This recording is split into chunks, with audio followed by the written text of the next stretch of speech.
बहुत सारे सवाल थे, इन सवालों का जवाब युवा जानना चाहता था और इन सवालों के जवाबों के लिए हम बोर्ड अध्यक्ष मेजर जनरल आलोक राज जी के पास आए हैं कि कोशिश करेंगे कि वो तमाम सवाल जो अभ्यर्थियों ने हम तक पहुंचाए हैं वह हम अध्यक्ष साहब से जान सके।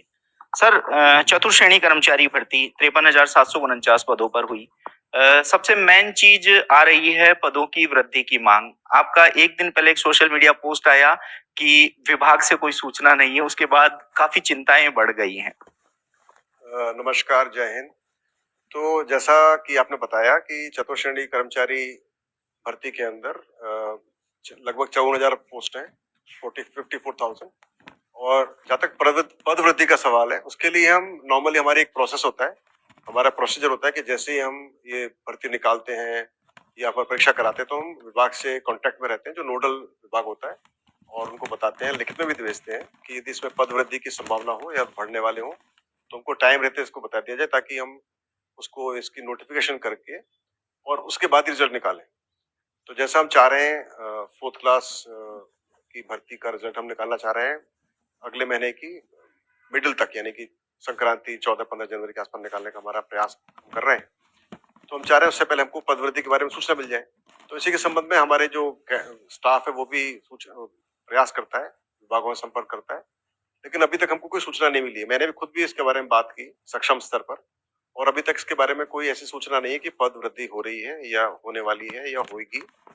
लेकिन वो भी, उनका भी प्रयास होता है, क्योंकि ये काफी बड़ी भर्ती है और बहुत सारे विभाग इसमें इन्वॉल्व होते हैं, लगभग सभी विभाग इसमें इन्वॉल्व हैं राज्य सरकार के। तो वो भी प्रयास करते हैं सभी विभागों से चेक करने का, यदि इसमें पद वृद्धि की संभावना है तो बताएं।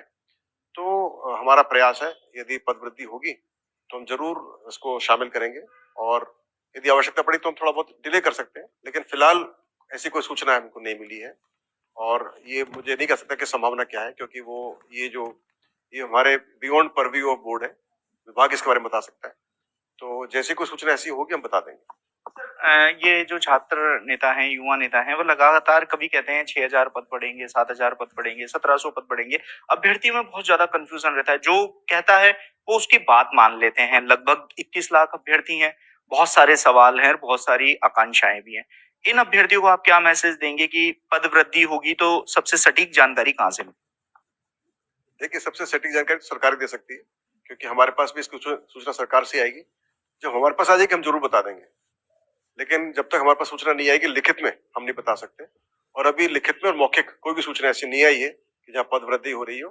बाकी जो युवा नेता है या बेरोजगार नेता है वो प्रयास कर रहे होंगे अपने हिसाब से, और हर एक प्रयास करता है कि भाई चूंकि ये इसमें 21 लाख लोग बैठे तो पद बढ़े, और सरकार की मंशा भी पदों को देने की, लेकिन यदि वो उनके पास स्कोप होगा देने का तभी तो दे पाएंगे, नहीं तो नहीं दे पाएंगे। तो अलग अलग विभागों के आवश्यकता अनुसार ही फिर पद वृद्धि होती है।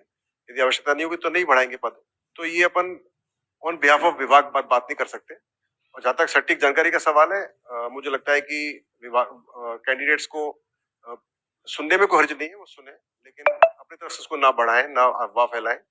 और जब पद वृद्धि हो जाएगी हम बता देंगे, और हम उसको बिल्कुल सटीक सूचना देंगे जब भी हमको लिखित में ये सूचना मिल जाएगी। सर, देखिए, इस समय सबसे ज्यादा हमारे पास सवाल आ रहे हैं पदों के वर्गीकरण को लेके। एमबीसी आरोप लगा रहा है कि 190 पद एक्स सर्विसमैन को ज्यादा दे दिए हैं। ओबीसी वाले कह रहे हैं कि उनके 714 पदों में कटौती कर ली गई है। यही हाल 661 पदों का एससी का है। एसटी में भी लगभग 48 पद आ रहे हैं। ये पदों के वर्गीकरण को लेकर बहुत सारे सवाल हैं। युवा अब आंदोलन की भी चेतावनी दे रहे हैं कि हमारे पद हमें नहीं लौटाए तो हम आंदोलन करें। देखिए, जहाँ तक पदों के वर्गीकरण का सवाल है, मैं पहले भी कई बार बता चुका हूँ कि हमारे पास विभागों से संबंधित विभागों से बस अर्थना आती है, और इस केस में हमारे पास एक ही नोडल विभाग है, उससे अर्थना आई हुई है, और उसके आधार पर हमने नोटिफिकेशन निकाला है। और वो नोटिफिकेशन जो निकालते हैं वो बिल्कुल जो अर्थना में प्रारूप दिया होता है, जो वर्गीकरण दिया होता है उसके अनुसार हम उसका निकालते हैं नोटिफिकेशन, और वो बकायदा विभाग उसको अप्रूव करके हमको भेजता है। और विभाग उससे पहले काफी होमवर्क करता है, जांच करता है, रोस्टर्स की जांच करता है, जिलों के रोस्टर की जांच करता है, उसके बाद ही फिर ये करता है। तो एक बहुत बड़ी एक्सरसाइज सभी विभाग इसमें करते हैं और नोडल विभाग करता है, उसके बाद ही हमारे पास ये अर्थन आती है। तो ये काफी कुछ एक्सरसाइज करने के बाद हमारे पास आती है। अक्सर कैंडिडेट्स को उसके बारे में जानकारी पूरी नहीं होती है, और कुछ लोग भ्रमित करने की कोशिश भी करते हैं, मगर फिर भी उनको ऐसी कोई समस्या है तो वो अपनी समस्या प्रोजेक्ट कर सकते हैं। और मैं समझता हूँ कि यदि ऐसी कोई समस्या हमारे पास लिखित में आएगी तो उसको हम विभाग को समझा देंगे, बता देंगे, उसकी जांच कर लेंगे। लेकिन इसमें बोर्ड का कोई भी रोल नहीं होता है कि कितने पद किस कैटेगरी को जाना चाहिए, उसका वर्गीकरण क्या होना चाहिए, क्योंकि वो हमारे अधिकार क्षेत्र के बाहर होता है। तो हमारा कुछ भी उसके बारे में बोलना या उसको चेंज करना संभव नहीं है। इसको विभाग ही चेंज कर सकता है यदि करने की आवश्यकता हो तो। यदि हमारे पास कोई भी ऐसी कोई परिवाद आएगा या कोई हमारे पास ऐसे कोई डेलीगेशन आके हमको कोई देगा तो उसको हम विभाग को भिजवा सकते हैं। और इसके लिए कोई आवश्यकता नहीं है लड़ाई झगड़ा करने की या धरना प्रदर्शन करने की। सबसे सिंपल है, अपनी जो भी आप समझते हो कि आपके हिसाब से कितने पद होने चाहिए, क्या है वर्गीकरण होना चाहिए, अब अपनी जो भी एक आवेदन बना के या एक परिवेदन बना के या कोई भी एक डेलीगेशन के एक ज्ञापन देकर हमको दे सकते हैं, उसको विभाग को भिजवा देंगे और उसको विभाग चेक कर लेगा। तो मुझे लगता नहीं कि मैं ये मेरी राय होगी कि आप इसके लिए कोई धरना प्रदर्शन करें और कुछ मोर्चा संभालें, कोई आवश्यकता नहीं है। सर, चतुर्थ श्रेणी कर्मचारी भर्ती में वैसे आपने रिजल्ट की डेट लगभग 15 जनवरी बता दी है कि 15 जनवरी को आएगा। परिणाम जारी होना, अभी आपत्तियों पर काम चल रहा है, क्या आपत्तियों का निस्तारण कब तक होगा? अभी तक क्या कुछ? देखिए, इसकी आपत्ति हमको मिल चुकी है और वो कार्रवाई चल रही है। इसके अलावा हम कुछ बताते नहीं है कि निस्तारण हुआ, नहीं हुआ, कब होगा। ये सब हमारे आंतरिक मामले होते हैं। इसके हर एक मामले में हर एक को बताने की आवश्यकता नहीं होती है, मीडिया में भी और बच्चों को भी। और 15 जनवरी का हमारा प्रयास है। उसमें कई सारी चीजें जो आपत्तियां हैं, आपत्तियों का निस्तारण है, उसके बाद में नॉर्मलाइजेशन है।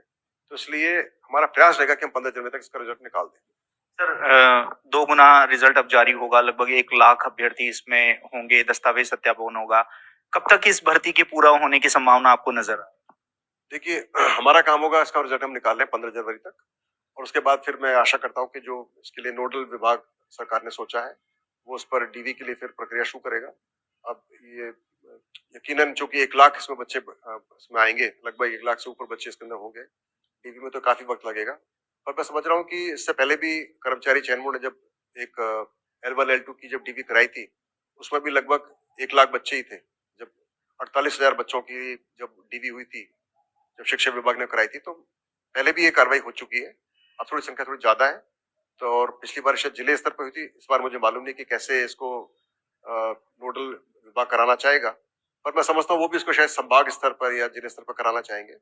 तो जो भी होगा उसके बारे में विभाग को ही बताना उचित रहेगा। लेकिन विभाग, सरकार भी और विभाग भी काफी इस तरह से संवेदनशील है इस विषय के ऊपर। वो भी चाहेंगे जितना जल्दी हो सके इसकी डीवी हो। और हमने भी प्रयास किया है कि जैसे जो विकलांग कैंडिडेट्स होते हैं, जो दिव्यांगजन होते हैं, उनको भी हमने पाबंद किया है कि वो अपने स्वावलंबन कार्ड लेकर आए ताकि उसकी वजह से डिले ना हो। और चूंकि ये 10th स्तर की परीक्षा है, तो इसमें मैं लगता हूँ कि जहाँ तक सर्टिफिकेट का सवाल है वो उसमें ज्यादा परेशानी नहीं होगी, तो काफी फास्ट उसका निस्तारण होगा, डीवी जल्दी हो पाएगी। चूंकि नंबर ज्यादा तो टाइम लगेगा, पर इसका भी एक निश्चित डेट मेरे बताना उचित नहीं होगा, क्योंकि डिपेंड करता है कि विभाग इसको किस स्तर पर कराता है और कितनी टीम्स इसमें लगाते हैं। तो फिर भी हम प्रयास करेंगे जितना जल्दी हो सके विभाग भी इस पर कार्रवाई करे। बिल्कुल, तो देखिए, चतुर्थ श्रेणी से जुड़े हुए ये कुछ सवाल थे जो युवाओं ने हमसे पूछा था और हमने बोर्ड अध्यक्ष साहब से इनके जवाब लेने की पूरी कोशिश की है। यदि आपके और कोई सवाल हो तो आप कमेंट बॉक्स में कमेंट कर सकते हैं, हम वो सवाल भी सर से